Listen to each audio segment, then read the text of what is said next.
할렐루야. 예, 저를 집중해 주시기 바랍니다. 사람은 태어나면 뭔가를 읽고자 합니다. 어린아이들은 제일 먼저 접하는 책이 그림책입니다. 아이들 태어나가 한 두 돌 지나면 벌써 영어로 된 그림책 엄마들이 갖다 읽히죠. 한글도 모르는 아이에게. 하여튼 그림책을 제일 먼저 아이들은 봅니다. 그래서 그림으로 된 이미지를 통해서 아이들은 이제 스토리를 이해하게 되는 이제 그런 그림책을 먼저 보게 되죠. 그 그림책에 이제 조금 나가면 그림 밑에 이제 글씨가 조금 있는 이제 그림책을 또 보게 됩니다. 그 그림 내용을 설명하기 위해서 엄마가 그림책을 이제 읽어주는 이제 그런 모습을 보게 됩니다. 우리 교회는 여러분이 잘 아시는 삼총사가 있습니다. 오늘 새벽기도 시간에 비가 많이 왔죠. 그래서 새벽기도 마치고 제가 나가니까 벌써 다 깨가지고 새벽기도 중에 밖에 소리가 들리더라고요. 5시 50분에 깨어나가지고 그림책을 머리에 이고 비 사이로 뛰어다닙니다. 세 자매가 그림책을 읽어야 할 그림책을 머리에 이고 비 사이로 마당을 뛰어다니면서 놀고 있는 모습을 제가 보았습니다. 그래서 비 오니까 방 안에서 놀아라, 그렇게 제가 달래면서 보낸 기억이 있습니다. 여러분, 이제 아이들이 좀 철이 들면은 이제 이야기가 재미있는 이야기들을 위인전 같은 걸 읽기 시작합니다. 옛날 유명한 위인을 읽게 되죠. 그러다가 이제 조금 더 재밌으면 소설을 읽게 되죠. 소설은 너무나 재밌지 않습니까? 저도 방학 때 여름에 휴가 기간에 소설책 한번 실컷 읽는 게 소원인데 그 시간이 잘 안 되잖아요. 제가 중학교, 고등학교 다닐 때는 동네 아이들이 밤을 새워가면서 겨울밤에, 긴 겨울밤에 할 일이 없으니까 무협소설, 만화방에 가서 무협소설을 한 질씩 이렇게 갖다 놓고 며칠 밤을 새워가면서 읽고 그걸 재밌게, 참 다 진짜 허구인데 그걸 그렇게 재밌게 읽었던, 또 읽는 친구들이 많았던 기억들을 가지고 있습니다. 그러다가 이제 좀 더 나이가 들면은 이제 역사를 관심 있게 보고, 역사에 관심을 가지다가 문학에 관심을 가지고, 마지막에는 이제 좀 더 함축된 문학의 결정체인 시를 읽게 되죠. 시를 읽으면서 정말 시인의 그 감수성을 또 느끼고자 하는 그런 어떤 읽음들을 우리 인간은 계속해 나갑니다. 그러다가 마지막에는 철학을 읽죠. 여러분, 인간이 다 읽을 만큼 읽고 난 뒤에 읽는 것이 뭘까요? 마지막에 읽는 것은 인간이 경을 읽게 됩니다. 경. 여러분, 경자 붙은 이 경을, 마지막 인간이 읽는 책은 경을 읽게 되는데, 여러분, 그 경에 대해서는 여러분이 잘 아시죠? 사서삼경 이렇게 말하잖아요. 사서삼경. 동양에는 사서삼경을 어릴 때부터, 옛날부터 많이 읽혔습니다. 사서는 여러분 아시는 대로 노노맹자 대학 중용, 그리고 삼경은 뭡니까? 시경, 서경, 주역, 이런 사서삼경을 이제 가르치고 읽게 되죠. 지리산 청학동 같은 곳에서는 이 사서삼경을 읽기 전에 아이들에게 아침에 기상하면 목욕제기를 시키잖아요. 그리고 한복을 단정하게 입히고 아주 무릎을 꿇은 채로 책상 위에 경을 놓고 소리 내어 읽습니다. 아침에 소리 내어 아이들이 이 사서삼경을 이제 읽도록 훈련을 하고 하는 것이 우리 한학의 오래된 전통 가운데 하나이지 않습니까? 그냥 책을 함부로 읽는 게 아닙니다. 아주 자세를 가다듬고, 경을 대할 때는 자세를 가다듬고 대하죠. 그래서 기자들이 묻습니다. 아이들에게 오늘 왜 이렇게 단정하게 가냐고 물으면, 내가 지금 논어를 읽으러 가기 때문에 단정해야 된다는 거죠. 왜 단정해야 되느냐 물으면, 논어를 읽는 데는 논어를 읽는 것이 아니라 공자 선생님을 내가 만나러 가기 때문에 이렇게 단정하게 간다. 이런 맹자를 읽는 학생은 내가 지금 맹자 선생님을 만나러 가기 때문에 몸가짐을 바르게 하고 내가 갑니다. 그렇게 경을 대하는 태도는 일반 소설이나 일반 다른 책을 읽는 태도와는 굉장히 다른 마음가짐으로 경을 읽게 되죠. 그게 인간의 마지막 읽는 거 아니겠습니까? 유대인들도 이제 탈무드를 읽히죠. 유대인들은 어린 자녀들에게 이제 탈무드를, 구약과 함께 탈무드를 어릴 때부터 읽히는데, 이제 유대인 도서관에는 가면 시끌시끌해요. 소리 내어 읽거든요. 몸을 막 흔들면서 음률에 맞추어서 소리 내어서 이 탈무드를 읽기 시작하죠. 어릴 때부터 그런 어떤 경에 대한 교육을 하고 있다는 것을 우리는 알고 있습니다. 뭐 동양이든 뭐 서양이든 인간이 마지막으로 추구하는 것은 경을 대하고 싶은 마음이 누구에게나 있다는 사실입니다. 불교에서도 마찬가지죠. 불교에서 가장 오래된 경은 아함경이라는 거잖아요. 그 아함경은 공자의 그 부처가 45년 동안 전도하면서 남긴 설법을 모아놓은 경들인데, 그거를 제일 이제 소중하게 여기고 후손들이 그거를 이제 불도들이 모아서 만든 것인데, 이 아함경으로부터 시작해서 반야경, 화엄경, 법화경, 열반경 전부 경이잖아요. 이 경을 대하는 불교인들의 태도도 좀 자세가 다르지 않습니까? 아주 그냥 진짜 부처를 만나는 마음으로 경을 대하면서 아주 소중하게 예의를 갖추어서 경을 읽는 태도를 우리는 많이 볼 수가 있습니다. 그러면 우리 기독교인들은 경이 여러 개 있는 건 아니잖아요. 물론 뭐 우리가 정경, 뭐 외경, 위경 나누면 뭐 경이 여러 개 있다라고 말할 수도 있는데, 어쨌든 우리는 정경인 성경, 오늘 이 바이블이라고 불리는 이 정경인 성경 66권을 우리는 경으로 인정하잖아요.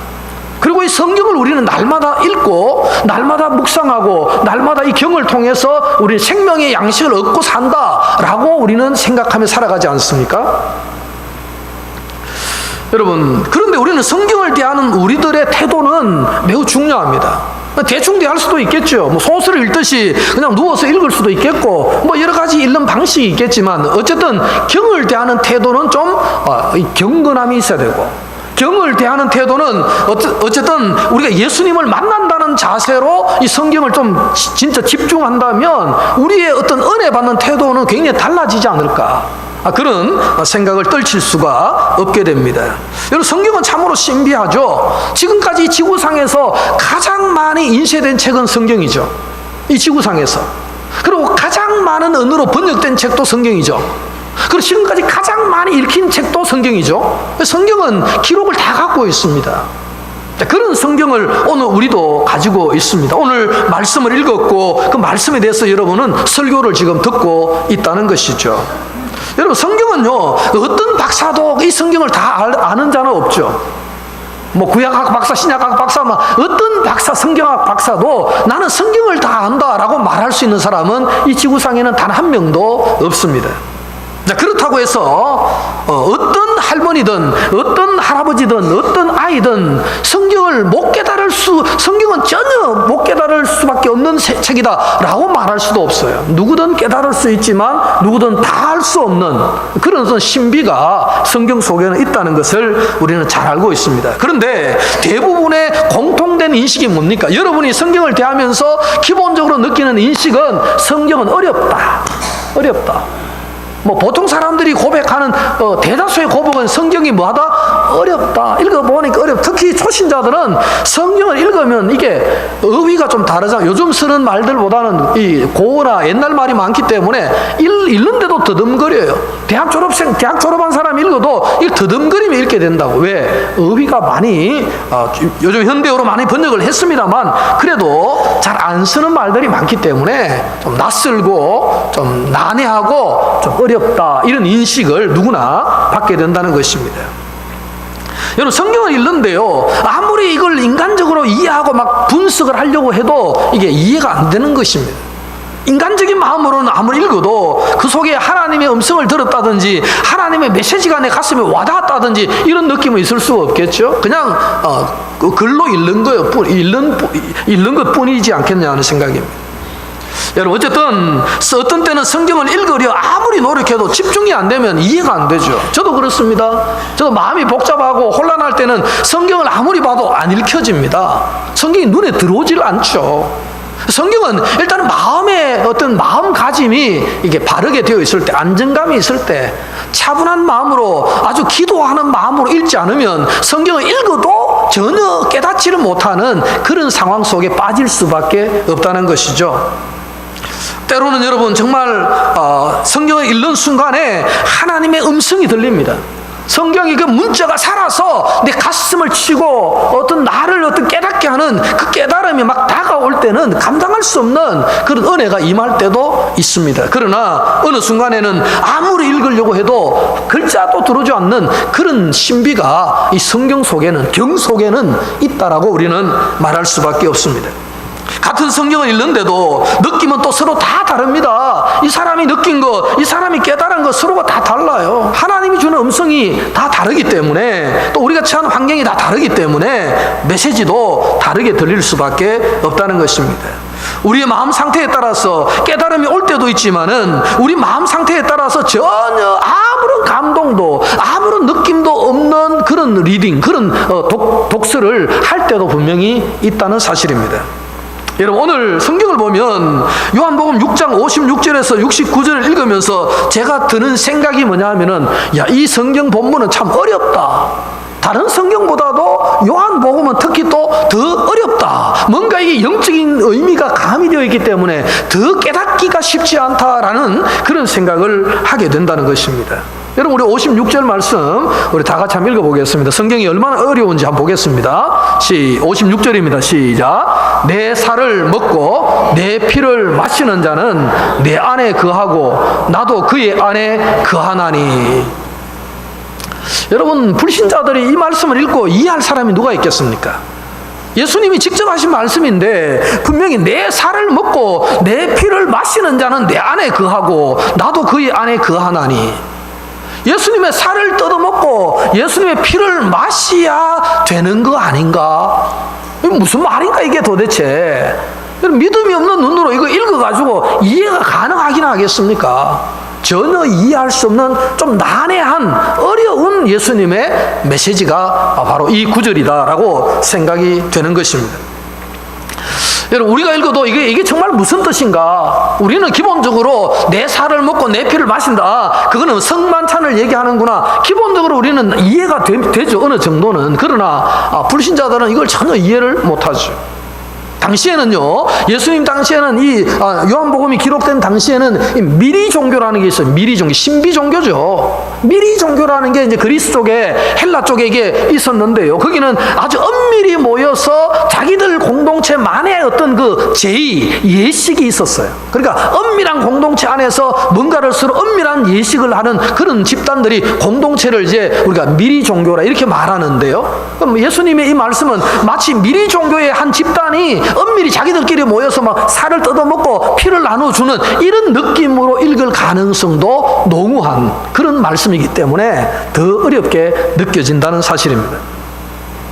여러분, 오늘 저와 여러분은 그래도 조금 더 이걸 잘 이해할 수가 있는데요, 당시에 예수님의 음성을 들었던 사람들은 어떤 느낌을 받았을까요? 오늘 60절에 보면 그 말씀에 대한 설명을 요한복음 저자가 잘 설명을 해놨습니다. 우리 60절 같이 한번 읽겠습니다. 시작. 제자 중 여럿이 듣고 말하되 이 말씀은 어렵도다, 누가 들을 수 있느냐 한데. 아멘.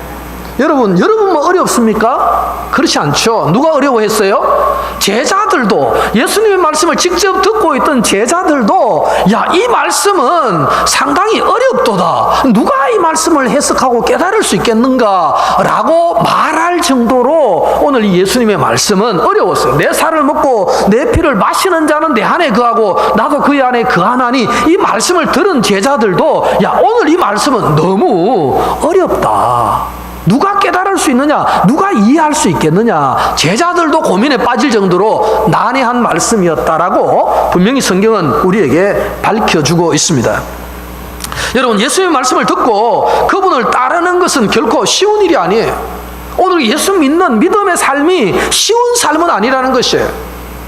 여러분, 예수님 말씀을 일단 이해를 해야 되잖아요. 이해부터 어렵습니다. 그러면 이해가 어려운데 어떻게 따라가느냐? 상당히 어려운 문제죠. 어려운 문제라고 말할 수밖에 없습니다. 자, 그래서 예수님의 말씀을 깨닫지 못한 제자들은 굉장히 많았는데, 말씀을 깨닫지 못했던 제자들은 어떻게 했을까요? 오늘 66절을 한번 읽겠습니다. 66절 시작. 그때부터 그의 제자 중에서 많은 사람이 떠나가고 다시 그와 함께 다니지 아니하더라. 오늘 예수님의 말씀이 너무 어렵다고 생각하는 제자들, 우리는 도저히 이거는 4차원이라 가지고 우리는 도저히 이해도 안 되고 내가 지금 더 이상 이분을 따라다닐 이유가 없겠다. 왜냐하면 뭐 소통이 돼야지 영적 감흥이 와야 되는데 너무 어려워가지고 이해를 못하겠다.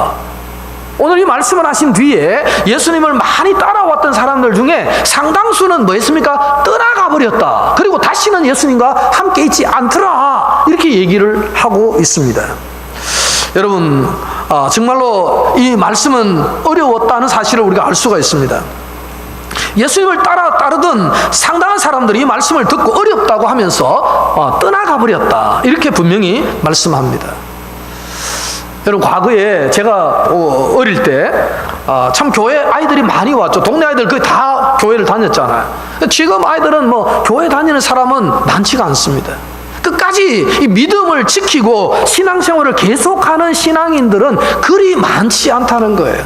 대부분이 교회를 좀 다니다가 이 말씀을 깨닫지 못한 채로 세상으로 다시 떠나가 버리는 거예요. 예수님을 떠나서 세속적인 삶으로 돌아가 버리는 사람이 굉장히 많습니다. 여러분 친구분 중에서, 여러분 지인분 중에서 그런 사람이 분명히 있을 거예요. 저 친구 분명히 과거에는 교회 다녔는데, 옛날에는 집사라 불렀는데 지금은 전혀 세상 속에서 교회와 상관없이 살아가는 그런 사람들이 많다는 것을 저와 여러분 알고 있어요. 아마 여러분 중에도 그렇게 있다가 지금 돌아온 사람도 있을 겁니다. 중요한 것은 뭡니까? 이 말씀을 이해를 못하고 깨닫지 못하면 이런 역사가, 떠나가는 역사가 일어나더라라는 것입니다. 성경은 너무 어렵고 잘 모르겠고 교회는 나하고는 좀 맞지 않는 것 같아 라고 생각하면서 예수님을 떠나가 버리는 사람들이 예수님 당시에도 굉장히 많았고요, 지금도 여전히 많이 있다는 것은 우리가 현실적으로도 경험하고 있다는 것이죠. 제가 아는 어떤 친구는 열심히 교회 다녔는데 지금은 열심히 또 절에 다니는 친구가 있어요. 참 안타까운 마음이 정말 드는 상황이죠. 하지만 여러분, 예수님께서 굉장히 어려운 말씀을 하셨음에도 불구하고 그 말씀을 깨닫고 그 말씀을 붙들고 그분을 지속적으로 따르는 사람도 있더라는 거예요. 성경은. 오늘 그들은 누굽니까? 67절에 보면 예수님이 12제자에게 물어요. 야들아, 지금 다른 사람들은 내가 이런 말 하니까 다 떠나버렸는데 너희들도 가려느냐? 너희들도 떠나겠느냐? 이렇게 묻죠. 67절에 보면 너희도 가려느냐라고 물어요, 예수님이 12제자들에게. 그러니까 12제자의 대표였던 베드로가 뭐라고 대답을 합니까? 68절에 보니까 베드로가 대답하되 주여, 영생의 말씀이 주께 있사오니 우리가 누구에게로 가오리까? 베드로는 확실히 깨달았어요. 뭘 깨달았습니까? 오늘 주님이 어려운 말씀을 했지만은 이 어려운 말씀 자체가 뭐예요? 영생의 말씀이다, 진리의 말씀이다 라는 걸 우리가 아는데 어디로 가겠습니까? 우리는 주님만을 따르겠습니다. 이렇게 대답을 하는 겁니다.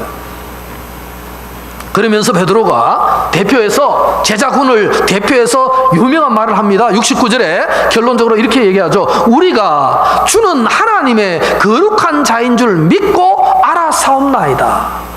베드로의 고백이 참 탁월하지 않습니까? 지금 우리가 따르는 이 당신이, 주님이 하나님의 거룩한 자, 이 말은 하나님이 보내주신 이 메시아라는 사실을 우리가 믿고 알았습니다. 여러분, 알고 우리가 믿었습니다가 아니에요. 뭐예요? 믿고 알았습니다. 정말 주님이 영생을 갖고 계신 하나님의 거룩한 보냄을 받은 하나님의 아들이라는 사실을 우리가 믿음으로 깨닫게 되었습니다. 알았습니다. 이렇게 고백하는 거예요. 여러분, 신앙은 뭡니까? 결국은 믿음이 전제되는 거예요. 예수 그리스도, 성경, 하나님에 대해서 우리가 이해할 수 있다는 것은 그냥 지식으로 이해할 수 없는 겁니다. 뭘로 이해한다는 거죠? 믿음으로 깨닫는 거예요. 성경은 우리가 신앙생활을 믿음 생활이라고 말하잖아요. 끊임없이 우리는 믿음을 가지는 겁니다. 여러분, 믿음은 세계관이라고 말할 수도 있죠. 안경을 바꾸는 거예요. 아무리 무더운 여름 날씨에 여러분 파란 선글라스를 끼면 세상은 다 파랗게 보이잖아요. 그러니까 우리가 하나님을 향한 신뢰와 믿음을 가지고 성경을 읽으면 이게 눈에 살아 움직일 수가 있는데, 그냥 단순히 내 이성만을 가지고 이거를 어떻게 해보겠다라고 아무리 한들 그게 깨달음이 올 수가 없다는 거죠. 경을 대하는 태도는, 성경을 대하는 태도는, 오늘 제자들이 예수님을 대했던 태도는 기본적으로 무슨 태도냐? 믿음의 태도였다는 것입니다. 할렐루야. 믿음으로 우리는 주님을 알아가는 거죠. 지식만으로는 우리가 주님을 알 수가 없어요. 영생의 말씀을 어떻게 단순한 지식만으로 알 수가 있겠는가? 인간의 모든 어떤 오감을 동원하고 지성을 동원하고 오성을 동원하고 모든 걸 동원해서 믿음으로 신앙을 고백할 때에 하나님의 살아계심이 깨달아지게 되고 놀라운 기름 부음의 역사가 일어나는 것이지 우리가 그걸 알고 믿을 수는 없다. 여러분, 믿음을 가지고 성경을 보면 다 이해가 안 되는 게 없어요. 다 깨달아질 수 있습니다. 그런데 믿음의 눈이 아니라 그냥 이성으로만 판단하려고 하면은 이게 논리적으로 말이 안 되는 얘기가 있잖아요. 청년들이 제일 말이 안 되는 게 동정녀 탄생. 이거 뭐 말이 안 된다는 거예요. 동정녀. 어떻게 처녀가 혼자서 알을 놓노? 이건 비과학적이다. 그럼 믿음의 눈으로 보면 뭐예요? 전혀 그게 문제가 되지 않죠. 하나님의 능력은 천지 만물도 창조하신 그분께서 동정녀 탄생 하나 못하게 하시면 그 하나님은 하나님도 아니지 않겠느냐. 믿음으로 보면 우리가 다 풀려요. 그런데 그거를 이성으로 풀려면 안 풀린다니까요. 그러니까 아이들이 난 못 믿겠다 성경을 이렇게 얘기할 수 있는데요. 그래서 성경을 대하는 태도는 단적으로 뭘로 해야 됩니까? 믿음의 눈으로 바라봐야 된다. 그러면 하나님께서 우리에게 많은 것들을 주시는 능력과 은혜를 경험할 수 있다는 사실입니다. 사랑하는 성도 여러분, 여러분은 믿음의 눈으로 성경을 읽으시기를 축원합니다. 여러분, 오늘 26절에도 말씀을 분명히 하죠. 내가 진실로 너희에게 이르노니 너희가 나를 찾는 것은 표적을 본 까닭이 아니요 떡을 먹고 배부른 까닭이로다. 예수님께서 예수님을 따르다가 떠나가버린 사람들을 해석을 해줍니다. 어떻게 해석합니까? 저 떠나가는 사람들은 전부 다 내게 오는 이유가 뭐였느냐? 뭐 때문에 왔다고요? 26절에 표적이라는 것은 표적 속에 하나님의 음성이 있는데 그걸 보고 온 게 아니고 뭐 보고 왔다고요? 떡을 먹고 배부르기 때문에 나를 찾아왔다는 거예요. 왜냐하면 예수님 이 오늘 본문 앞에 오병이어 사건을 일으키셨잖아요. 그 오병이어 사건을 일으키고 바다 위를 걸어가는 기적을 일으켰는데 이 사람들이 그걸 보고 배부르고 오병이어를 일으킬 때 현장에서 얼마나 배가 불렀습니까? 그 기적의 현장을 목격하니까 너무 신비하지 않습니까? 그런 이유 때문에 주님을 따라온 사람들은 어떻게 됐다고요? 이 말씀을 내 살을 먹고 내 피를 마셔야 된다 이렇게 하니까 다 떠나가 버린 거예요. 떠나간 이유가 뭐냐? 신앙의 목적이 이 사람들이 다르다는 겁니다. 뭐 때문에 왔다고요? 떡을 먹고 배부른 까닭으로 왔다가 배고프니 돌아갔다 이런 말씀이죠. 여러분, 그런 12제자들은 오늘 뭐라고 고백했습니까? 오늘 마지막 69절에서 분명히 말하기를 우리가 주는 하나님의 거룩한 자인 줄 믿고 알아사옵는 하나님의 거룩한 자, 하나님이 보내신 자임을 우리는 확신하기 때문에 가라 해도 안 갑니다 라고 제자들은 분명하게 고백을 하고 있다는 것입니다. 여러분, 제자들은 주님에 대해서 믿음으로 이분이 누군가를 알아챘다는 겁니다. 그러니 갈 이유가 없는 거예요. 영원히 우리는 주님과 함께 따르겠습니다라고 고백하고 있다는 것입니다. 사랑하는 성도 여러분, 우리는 지식으로 주님을 다 알 수 없습니다. 지식으로 우리의 이성으로, 이 왜곡된 이성으로 진리의 말씀을 다 깨달을 수는 없어요. 그러나 우리가 믿음의 눈으로 바라보게 되면 엄청난 진리의 말씀들을 깨달을 수가 있다는 이 신비를 오늘 이 12제자들을 통해서 하나님께서는 말씀을 하고 있다는 것입니다.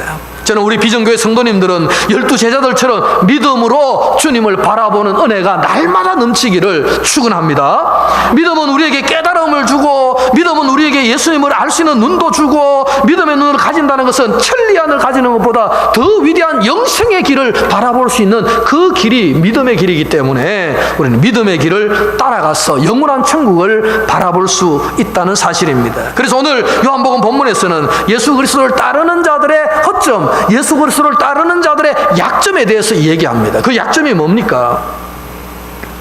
저들이 왜 떠나갔느냐? 주님을 따르는 제자들 왜 다 떠나버렸는데 왜 떠나갔느냐 하니까 그 사람들은 떡을 먹고 배부르기 때문에 주님을 따르다가 더 배부름이 없으니 떠나갔다는 거예요.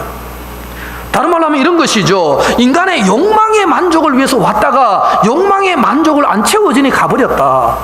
여러분, 예수 믿는 동기가 다 그렇지 않습니까? 사업 잘 되도록, 아이들 취업 잘 되도록, 돈 잘 벌도록, 몸이 안 아프고 건강하도록 그런 목적으로 예수를 믿다가 처음에는 다 그렇지 않습니까? 그러니까 주님의 메시지를 자꾸 듣고 깨달으면 우리가 신앙의 기본은 그런 것이 아니고 영생을 바라보고 하나님 나라를 소망하고 우리가 예수 그리스도가 하나가 되어서 살아가는 이 위대한 삶이 진리인데, 우리 단순히 배부르고 뭐 취업 이런 수준의 신앙이 아니라 더 깊고 높은 신앙이 있구나, 이걸 깨달아가는 거잖아요. 그런데 그 수준으로 못 가는 사람들은 취업이 잘 되도록 와서 기도했는데 취업이 안 되면 실망해서 떠나가고, 사업이 잘 되도록 와서 기도했는데 사업이 안 되면 실망해서 떠나가고, 돈 잘 벌도록 왔는데 돈 안 벌리면 실망해서 떠나가고, 다 주님을 떠나가지만, 그러나 중요한 것은 뭡니까?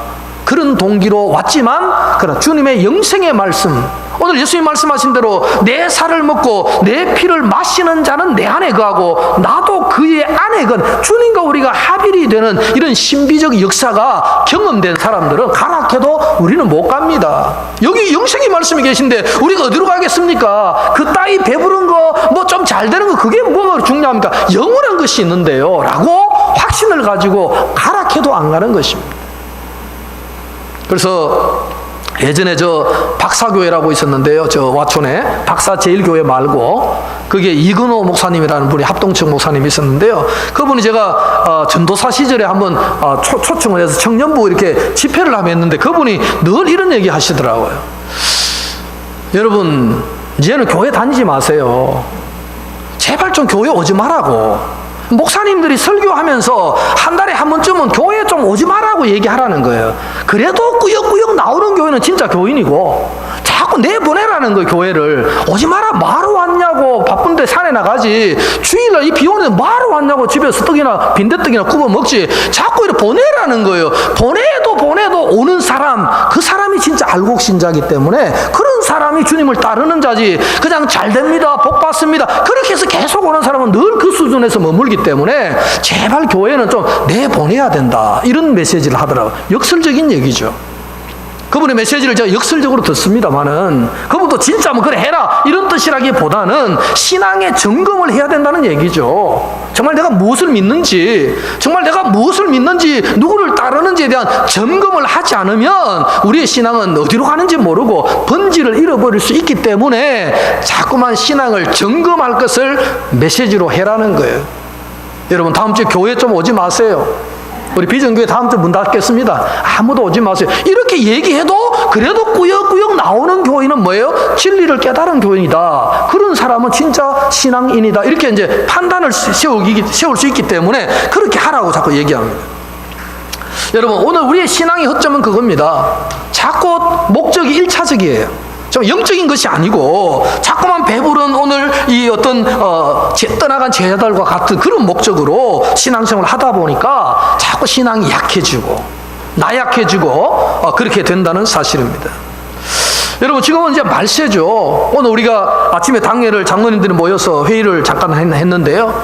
우리 어떤 장로님이 그런 말씀하시더라고요. 요즘 뭐 은혜로 교회 그 신옥주 목사, 사이비 2단 목사 있잖아요. 피지에 피난가락했던 목사 있잖아요. 그 사람 지금 구속됐죠.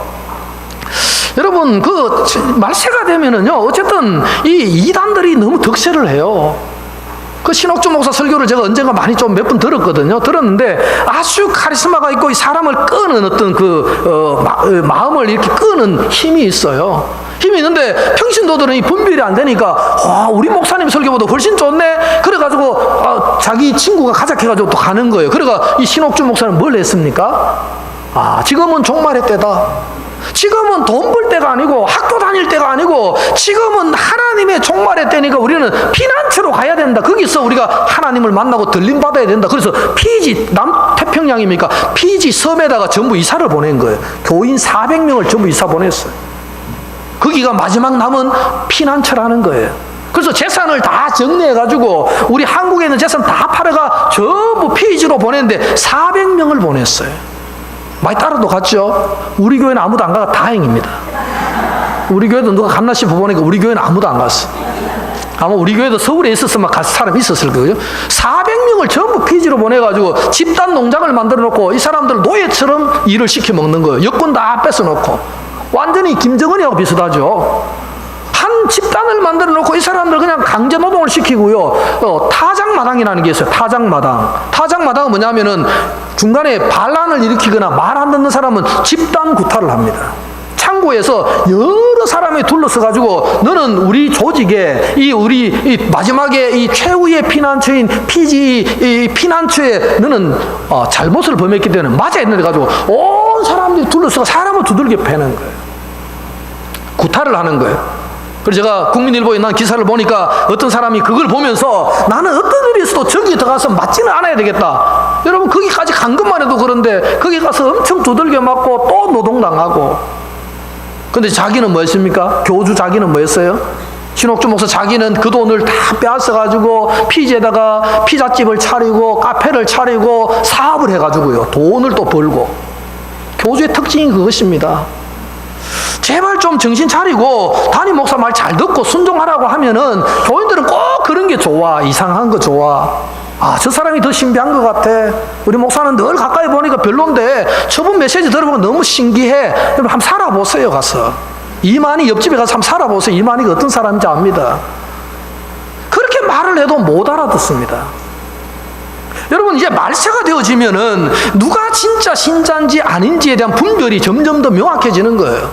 앞으로 여러분 우리 한국 사회가 굉장히 많이 변할 겁니다. 지금 AI 시대로 말미암아서 젊은이들은 교회를 많이 이탈하잖아요. 작년 한 해 동안 우리 교단의 통계를 보니까 서리 집사가 2만 명이 줄었어요. 2만 명. 우리 교단이 보통 280만 명 정도 된다고 보는데요. 280만 명 우리 교단 교인 중에서 서리 집사가 2만 명이 줄었다는 거예요.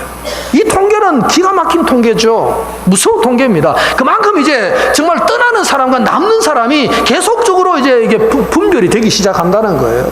여러분 신앙이 진짜면 끝까지 갈 것이지만은 여러분 신앙이 가짜면 언젠가는 떠나게 되어 있다는 겁니다. 아이고 뭐 지금 이 시대에도 교회 다닐 필요가 있겠나? 이제 떠나는 거예요. 여러분 중에서도 떠나고 싶은 마음이 들면 떠나셔야 됩니다. 그럼 그 사람은 영원한 하나님과 상관없는 삶을 사는 거죠. 오늘 예수님께서는 내 살을 먹고 내 피를 마시는 자는 내 안에 거하고 나도 그의 안에 거하느니라. 원래는 이제 성찬식을 이제 의미하는 거잖아요. 그래서 주님의 피를 먹고 마시고 매주 성경 말씀을 우리가 들으면서 성찬식을 하는 건데요. 그 매주 그렇게 하지 않는 사람은 나와 관계없다는 거죠. 그러나 그렇게 하는 사람은 내가 그 안에 거하고 그가 내 안에 거하고 서로 주님과 우리가 하나가 된다. 이런 뜻으로 말씀을 하고 있습니다. 여러분 그러면 이 성만찬은 어떤 것을 말합니까? 한마디로 말하면 예수님과 함께 사는 삶을 얘기하는 거예요. 우리가 성찬에 참여한다는 것은 예수님과 우리가 함께 산다는 의미를 가지고 있죠. 예수님의 살과 피, 영생을 위한 양식은 오직 예수 그리스도의 살과 피를 먹지 않으면 안 된다는 것은 성찬식에 꼭 참여하라는 뜻이라기보다는 성찬의 의미가 뭡니까? 주님과 내가 더불어 사는 거죠. 하나님과 내가 상관없는 삶이 아니라 주님과 더불어 사는 그 삶이 바로 내 살을 먹고 내 피를 마시는 삶이다. 사랑하는 성도 여러분, 이번 한 주 동안 주님과 더불어 사시기 바랍니다. 혼자 살지 말고 내 삶 따로 그분 따로가 아니라 그분과 내가 뭐예요? 더불어 사는 함께 살아가는 삶, 그게 성찬적 삶이라는 겁니다. 그게 주님의 피를 마시는 삶이요 살을 먹는 말씀이라고 말씀합니다. 여러분 오늘 떠나가 버린 제자들, 군중들 막 그런 유사한 사람들 현대교회에서도 이제 많이 일어나게 될 것입니다. 그런데요, 예수님은 자신이 누군가를 오늘 6장에서 계속 말씀을 하셨습니다. 그런데 그 대표적인 말씀을 제가 몇 구절만 읽어드리겠습니다. 27절에 보시면 썩을 양식을 위하여 일하지 말고 영생하도록 있는 양식을 위하여 하라. 여러분 세상에는요 두 종류의 사람이 있죠. 한 종류는 썩을 양식을 위해 사는 사람, 또 한 종류는 어떤 사람입니까? 영생하도록 있는 양식을 위해서 사는 사람. 딱 구분이 되어진다는 거죠. 여러분 배부름 때문에 주님을 따랐다가 떠나버린 사람들은 다 뭐예요? 썩을 양식을 위해 사는 사람이라고 주님이 말씀하는 것입니다. 35절에 말씀하셨습니다.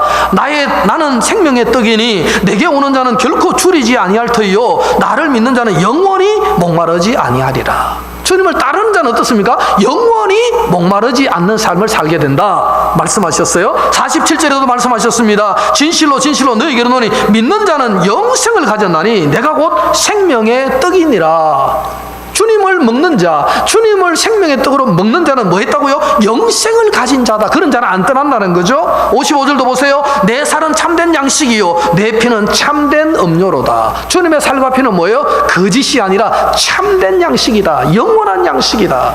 그렇게 주님께서 말씀을 하셨습니다.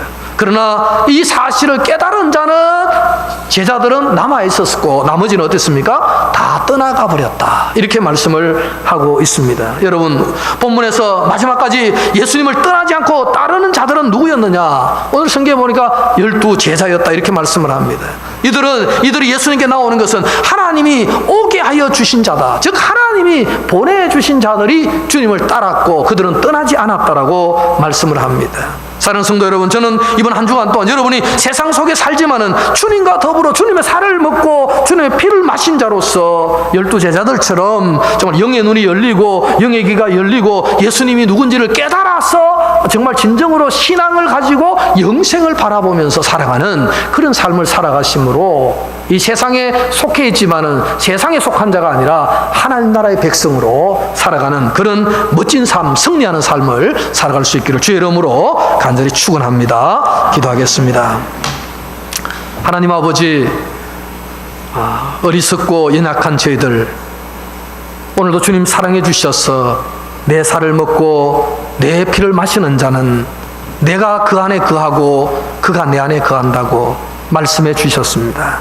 주님 없는 삶은 헛된 삶이요 공허한 삶이요 주님 없는 삶은 정말 먹고 배부른 삶이라고 썩을 양식을 위한 삶이라고 말씀하십니다. 아버지 하나님, 우리는 썩을 양식을 위해서 사는 자들이 아니라 영생하도록 있는 양식을 위해서 살아가는 인생들 되게 은혜를 더하여 주옵소서. 예수님의 이름으로 기도드리옵나이다. 아멘.